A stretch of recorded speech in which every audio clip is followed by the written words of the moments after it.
اللهم صل وسلم وبارك عليك يا حبيبي يا شفيعي يا خير خلق الله. وصفة جديدة من وصفات روز. انا جبت لكم بقى اشهر مطاعم ممكن تدخليها وتعمل الوصفة دي فيها. وصفة سهلة جدا وبسيطة، وممكن اي مطعم بيعملها وبقدمها بس في طواجن صغيرة شوية تبع الفرد او الافراد اللي بتطلبي منها، اللي بتطلبي عددها. فطبعا انا عملتها في طاجن كبير شوية، وبدأت ان انا اقطع العيش من عليها واوريكم بقى كنت عاملة ايه النهاردة. عاملة وصفة جميلة جدا، وصفة جامدة، وصفة بتشهي وصحية جدا كمان. ما شاء الله لا قوة الا بالله. لو كنتوا مكاني بقى وشمين اللي انا شماه، شايفين شمين الدخانة وهي طالعة كده والبخار وهو طالع كده. ما شاء الله لا قوة الا بالله. البخار كان شكله بيشهي، شكله جميل. آه كمان مطلعة ومخلية المكان ريحته جميلة جدا، كانت سخنة مولعة. بوريكم قد ايه انا عملت كفتة النهاردة، بوريكم شكلها قد ايه كانت متماسكة، قد ايه كانت جميلة، قد ايه الكفتاية زي ما هي جميلة. ما شاء الله. بقول لكم العيش ده جميل جدا. بتاكلي بقى الكفتة والوصفة اللي انا عاملاها تحت الكفتة بالعيش الجميل ده، طازة. سهل جدا. ما شاء الله. انا جبت الخضار بتاعي، غمضوا عينيكم وفتحهم، انا رشيته رشة زيت ورحت وديته الفرن. جبته كده من الفرن وهو مشوي واخد اللون الجميل ده. وطبعا وما أدراك من المشاوي بقى، المشوي ده بيودي في مكان تاني صحي، ولا شارب زيت، ولا هيعلي الكوليسترول، ولا هيخلي نسبة الأكل فيها زيت كتير أو الحموضة والكلام ده. بعد ما شويت المشاوي بتاعتي انا ببتدي بقى ان انا اقشر المشاوي دي. على ما بال ما انا اقشر المشاوي دي هنصلي بقى على على الرسول. يلا كلنا كده نكسب صواب ونصلي على الرسول. اللهم صل وسلم وبارك عليك يا حبيبي يا شفيعي يا خير خلق الله. ببتدي بقى ان انا اقشر القشرة الخارجية بتاعة الخضار اللي انا شويته. وبعد كده ببتدي بقى بالسكينة كده اخرط الكلام الحلو الجميل اللي انا عملته ده. ببتدي بقى ان انا اخرطه لخرط صغيرة، وبنعم الخرط كويس. خلاص. الوصفة دي جميلة جدا، سهلة جدا بسيطة. لو لسه أول مرة تدخلي المطبخ هتدخلي وبقلب جامد وهتعمليها، وبإذن الله وبفضل الرحمن هتطلع معاكي وصفة جامدة جدا وهتطلب منك دايما. ومش أول مرة هتعمليها، لا بالعكس، ده انت هتكرريها كتير لأنها هتطلب منك، وهيقولك بس اعمليها بنفس الطريقة اللي انت عملتيها دي. البتنجان بتاعي ببتدي برضو ان انا اخرطه بالسكينة كده، وطبعا زي ما انت حابة تزودي عدد البتنجان او عدد الخضار تقلليه، ده حاجة ترجع لك انت. الخضار دي ما بترميشي، ده بتحط مع الكفتة وبتاكل بالعيش. ببتدي بقى ببصلة على النار في شوية زيت، انزل بقى بالخضار اللي انا شويته ده يدبل بس مع البصلة كده وياخد طعم البصلة. ببتدي بقى ان انا احط بقى الملح بتاعي واظبط الملح، ومعلقة من السبع بهارات وبس كده خلاص. ده البهار بتاعها اللي انا حباه. حابة تحطي فيها شطة او فلفل حراق، اوكي مفيش مشكلة. مش حابة براحتك. اللحمة بتاعتي بجيبها.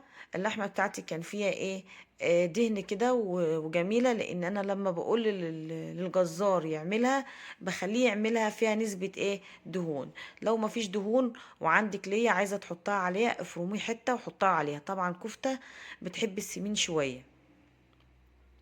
بنزل بقى بأوراق من الكزبرة. لو مش حابة تحطي كزبرة ممكن تحطي بقدونس. البصلة بتاعتي مبشورة ومصفية كويس جدا من المية. وعندي بقى 5 أو 7 فصوص من التوم. حابة تزودي برضو تزودي كمية التوم اوكي مفيش مشكلة. عندي طماطماية أو 2 مبشورين وبرضو مصفية المية بتاعتها كويس جدا. اهم حاجة ان السوائل اكون الحاجة اللي انا هحس انها تنزل سوائل في اللحمة بلاش منها.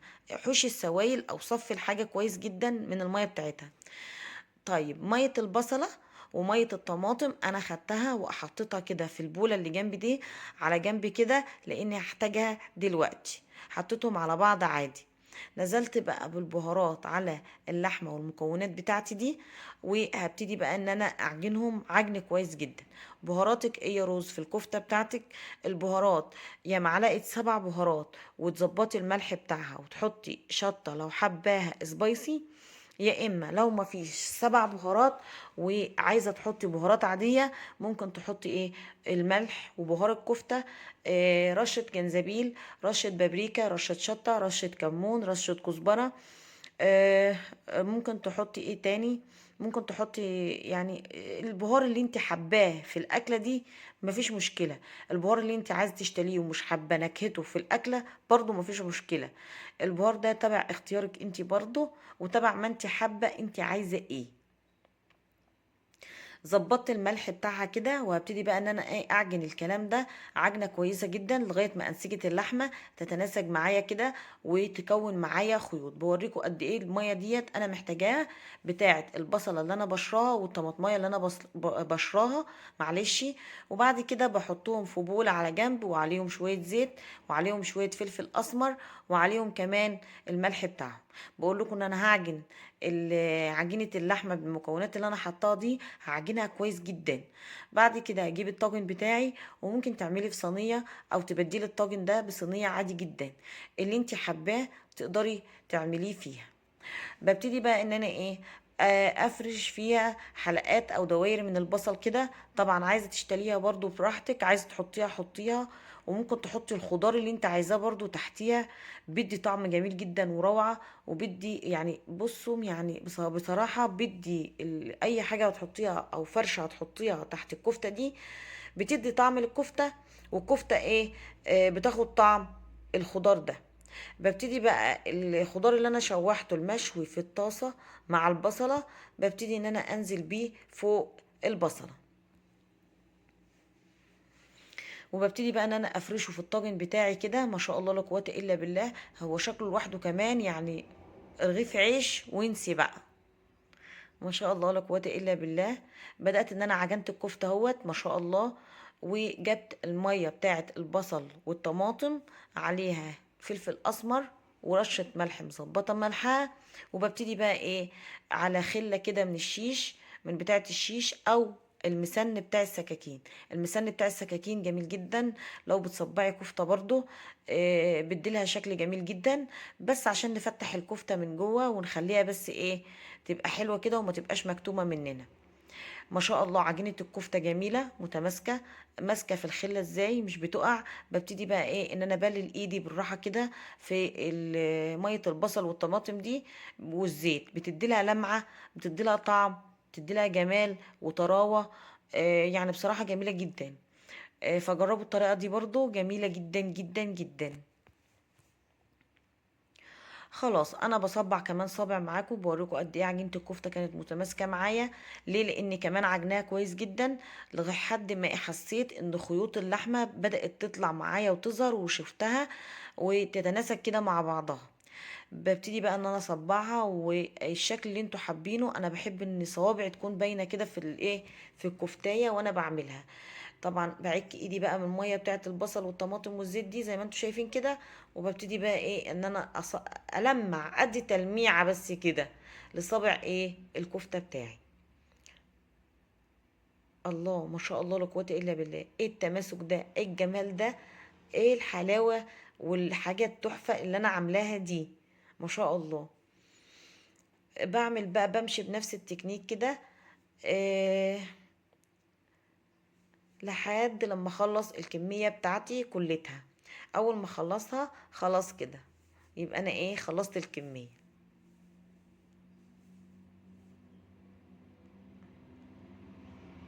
الكفتة كانت متماسكة جميلة. امشوا بس بنفس الطريقة بتاعت روز، والله العظيم هتطلعوا طاجن حكاية. هتطلعوا حتى لو هتعملها في صينية هتبقى صينية جميلة جدا، واللي هيدوقها عندك في قلب البيت مش هيبطل يطلبها منك من جمالها وطراوتها والجمال بتاعها. ببتدي بقى ان انا ارصها بالطريقة دي. بوريكم بقى اهيت، بقول لكم بقى غمضوا عينيكم وفتحهم، هتلاقوا الكمية خلاص خلصت معايا. خلاص انا كده بقى ايه، خلصتها اهي، ما شاء الله لا قوه الا بالله. شكل الطاجن بيشهي، شكله جميل جدا، والفرشه اللي انا فرشاه تحته بالخضار المشوي جميله جدا. بعد كده انا ادخل الطاجن ده الفرن، ياخد لون ويلون معايا، وتستوي الكفته معايا من فوق ومن تحت. على ما بال ما هو يستوي هكون جبت كوبايه الدقيق بتاعتي، وببتدي بقى ايه انخلها. جربوا النخل بالكوبايه كده، بتوفر كتير ومش بتعفري الدنيا. جميله جدا جميله جدا الطريقه دي، شفتها عجبتني قلت ايه اجربها. بدات بقى ان انا ايه انزل الدقيق بتاعي بالكوباية كده، خلصته. بحط عليه ايه بقى؟ معلقة من الخميرة، ونص او ربع معلقة من الملح، بس خلاص. وهبتدي ان انا ايه اعجن العجينة بتاعت القمر دي، واسيبها تخمر شوية لمدة ايه ربع ساعة نص ساعة، تبع الجو عندك هيبقى شكله عامل ازاي. حطيت بقى معلقه من الخميره او معلقتين من الخميره، وهبتدي بقى ان انا اقلبهم اهوت مع ذره من الملح او حبه من الملح كده. عجينه عاديه جدا ما فيهاش اي افتكاسات ولا اي حاجه. خلاص انا بعجنها بسيبها تخمر. دي شكل الطاجن ما شاء الله لا قوه الا بالله، استوى. الكاميرا ظالمه اللون ما شاء الله. الخضار اللي تحت ايه استوى، وشرب من كله من بعضه كده. وببتدي بقى ايه ان انا اخد العجينه بتاعتي دي رشه دقيق بسيطه، وتحتيها كده، ورشه ايه دقيق فوقها، عشان اقدر ان انا افردها بسهوله. العجينه ما شاء الله لا قوه الا بالله كانت اسفنجيه جميله جدا، وكانت خمره، وشكلها جميل، يعني شكلها جميل جدا. ببتدي بقى ان انا افردها، وبعد كده ايه بغطي الطاجن بتاعي بالعجينه دي عشان يكمل سوا في الفرن تاني. الله، الله، الله على العيش ده لما يجي يطلع بقى وهو سخن كده، وبتحط فيه الكفتة، وبتحط فيه الخضار اللي تحت الكفتة المشوي. يعني بصراحة العيش عملته مع الكفتة وشرب من ريحة الكفتة ومن طعمها، كان جميل جدا. صفار بيضة بقى ورباه كويس جدا بشوية فلفل اسمر. وبعدين ايه دهنت الوش بتاع العجينة بتاعتي بصفار البيضة كده. وبعد كده ايه عندي سمسم نزلت بيه، ولو كان موجود كمان حبة البركة كنت نزلت بيه. هيطلع شكل العجينة جميلة جدا، وهيديلها طعم وريحة ولون يعني بصراحة حلوة. دخلت الفرن، بتولعي من تحت ومن فوق عشان العجينة ايه تستوي من تحت، ما مش تاخدش لون وتبقى معجنة من جوه. ما شاء الله لا قوة الا بالله. الطاجن بقى وانا بخرط كده العيش او بكسر كده العيش من عليه، شوفوا قد ايه كان شكله شهي، قد ايه كان شكله جميل، قد ايه البخار طالع منه مالي المكان. الريحة كانت جميلة جدا. آه كانت حلوة جدا. العيش كان طالع فيه طراوة، فيه جمال. ايه ده؟ مفيش بعد كده بقى. وبألف هنا يا رب، وكان كل حد وله نصيب وأكل منه. وطبعا الطاجن بتاعي ده أنا كنت عاملاه سبايسي شوية.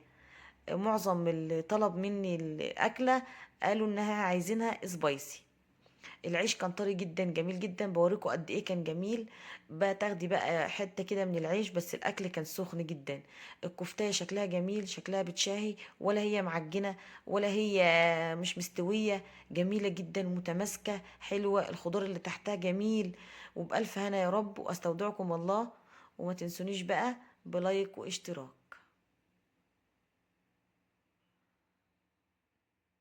واستودعكم الله.